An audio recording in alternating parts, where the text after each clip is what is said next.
I travel to America a lot, and in September me and my daughter drove a 3,500 mile road trip from Key West right up to Boston, and it's just not like the way that we perceive it over here. Okay. You know, they're so patriotic, and they won't tolerate like the communist way that we have our government run us.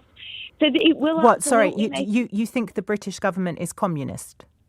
Yeah, I do. Yeah, I think. What are you basing that on? What are you basing that on, Marie? Because we don't have no say on anything at all. What do you think communist means? What's the definition of the word communist? Well, obviously, in a communism country, you're not allowed to travel, and you know what?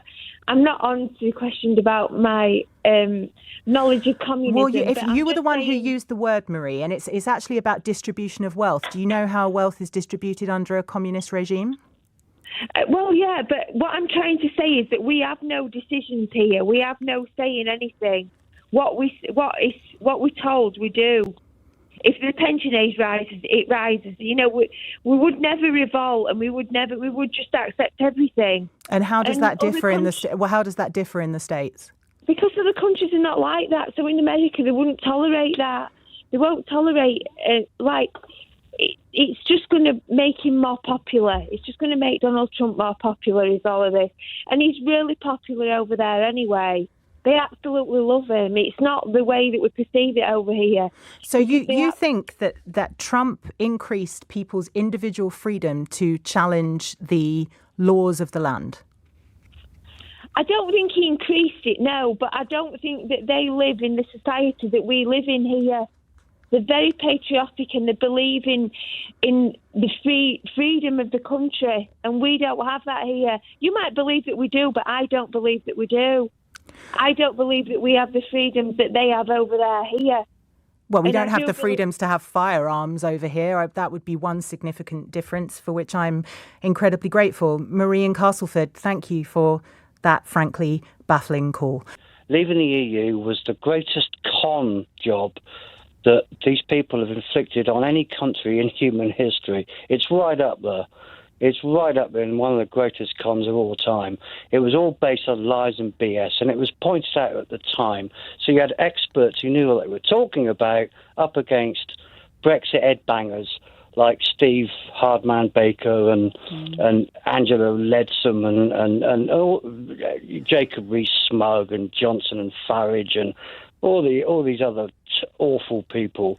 And they've inflicted this appalling, I call it an appalling con. And they, quite frankly, they should all be in prison for the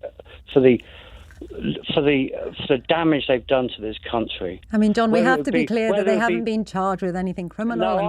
No, I know. I'm just saying that's my own opinion. Yeah. Is that these people, what they've done to this country, and not just economically, but politically. I've known friends they've gone bust. They're out of business because of Brexit.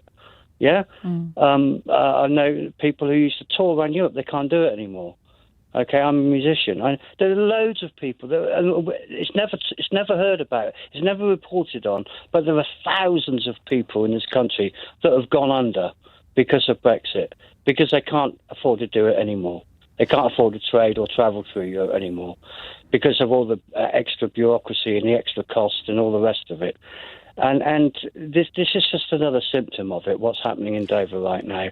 You know, it was all predicted, and quite frankly, it may have been predicted, John.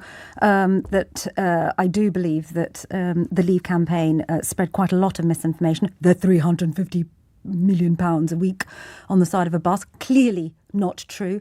But did the Remain campaign do the job that it should have done?